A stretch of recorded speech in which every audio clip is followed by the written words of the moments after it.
চুয়াডাঙ্গা সদর উপজেলায় সুবুদিয়া এলাকার একটি চারতলের ভুট্টা শুকানোর কাজ করছিল তিনজন।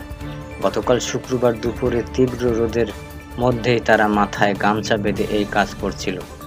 প্রচণ্ড গরমে সারা দেশে এই মধ্যে শ্রমজীবী মানুষকে কাজ করতে হচ্ছে মাঠে ও ঘাটে। তাদের কষ্ট অপেক্ষাকৃত বেশি, তবে গরমে অতিষ্ঠ সবাই।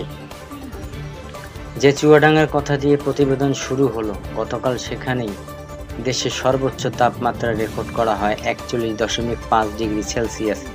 এটি এই বছরের এখন পর্যন্ত সর্বোচ্চ তাপমাত্রা। চুয়াডাঙ্গা পড়েছে খুলনা বিভাগের মধ্যে। গতকাল এই বিভাগে বয়ে গেছে তীব্র তাপপ্রবাহ। কোনো এলাকার সর্বোচ্চ তাপমাত্রা 40 ডিগ্রি সেলসিয়াস বেশি হলে তাকে তীব্র তাপপ্রবাহ বলে গণ্য করা হয়। খুলনা বিভাগের পাশাপাশি রাজশাহী, টাঙ্গাইল ও পাবনা জেলায় বয়ে গেছে তীব্র তাপপ্রবাহ। দেশের আরও নানা স্থানে ছিল মৃদু থেকে মাঝারি তাপপ্রবাহ। রাজধানী ঢাকায় বয়ে গেছে মাঝারি তাপপ্রবাহ। এমন পরিস্থিতি আবহাওয়া অধিদপ্তর গতকাল পরবর্তীতে 3 দিনের জন্য দেশে তাপপ্রবাহের সতর্কতা জারি করেছে। এই সতর্কতা জারি করেন আবহাওয়া অধিদপ্তরের আবহাওয়াবিদ মোহাম্মদ আবুল কালাম মল্লিক। আগামী 3 দিন তাপমাত্রা কমার সম্ভাবনা কম, বরং এটি বাড়তে পারে। আসলে এপ্রিল-মার্চ জুড়ে তাপপ্রবাহ থাকবে, তবে সময় ভেদে এর মাত্রা কম বেশি হতে পারে। পাশাপাশি জলীয় বাষ্প আধিক্য কারণে অস্থিরতা বাড়তে পারে। উত্তরীয় পূর্বাঞ্চলের রাজ্য নিউ সাউথ ওয়েলস প্রবল বৃষ্টিপাতের পর বন্যা দেখা দিয়েছে। কর্তৃপক্ষ জানিয়েছে বন্যায় কবল থেকে 152 জনকে উদ্ধার করা হয়েছে। বন্যা কবলিত এলাকাগুলোর বাসিন্দা উঁচু স্থানে সরে যাওয়ার জন্য সতর্কতা জারি করা হয়েছে। শনিবার কর্তৃক জানিয়েছে নিউ সাউথ ওয়েলস রাজধানী সিডনি বেশ কয়েকটি নিচু এলাকায় বন্যার পানির কারণে বিপজ্জনক পরিস্থিতির সৃষ্টি হয়েছে। নিউ সাউথ ওয়েলস রাজ্য জরুরি পরিষেবা জানিয়েছে রাজ্য জুড়ে প্রায় 15টি অপসারণের আদেশ জারি করা হয়েছে।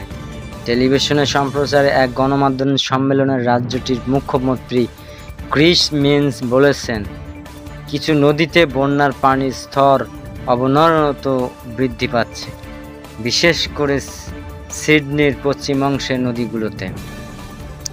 শুক্রবার অস্ট্রেলিয়ার দক্ষিণ পূর্বাঞ্চল ব্যাপক বৃষ্টিপাত হয়েছে। সিডনিতে একদিনে প্রায় 1 মাসের সমপরিমাণ বৃষ্টি হয়েছে।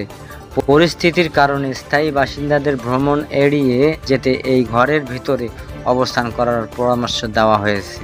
অস্ট্রেলিয়ার আবহাওয়া দপ্তরের তথ্য অনুযায়ী শুক্রবার সকালে পূর্ববর্তী 24 ঘন্টায় সিডনিতে 111 মিলিমিটার বৃষ্টিপাত হয়েছে।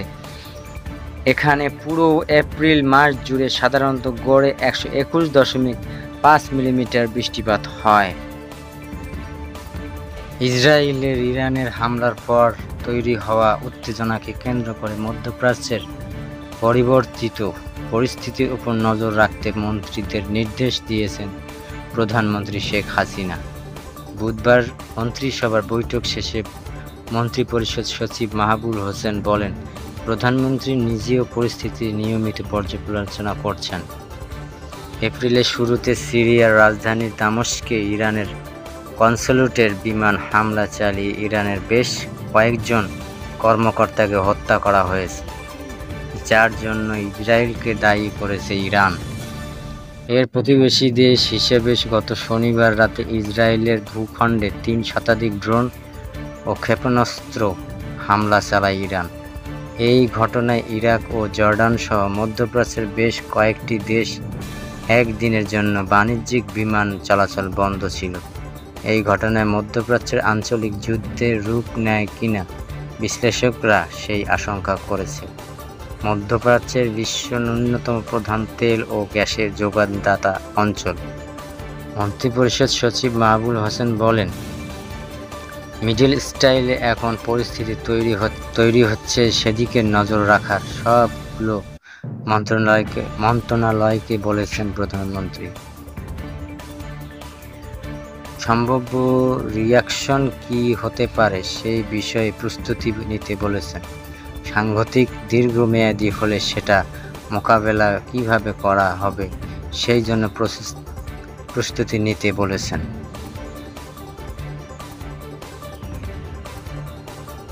তিনি যেসব প্রকল্প বারবার প্রতিবেদনের বাস্তবায়নাধীন লেখা হচ্ছে সেগুলো দ্রুত শেষ করতে হবে, হয় বাস্তবায়ন করতে হবে অথবা সেগুলো আবার মন্ত্রিসভায় নিয়ে আসতে হবে, বলতে হবে যে এই রকম কারণেগুলো বাস্তবায়ন হচ্ছে না। এই ব্যাপারে দ্রুত মন্ত্রিসভাকে অবহিত করতে বলেছেন প্রধানমন্ত্রী। হয় বাস্তবায়ন করবে, না হয় বিলম্বের কারণে আমাদের জানতে হবে।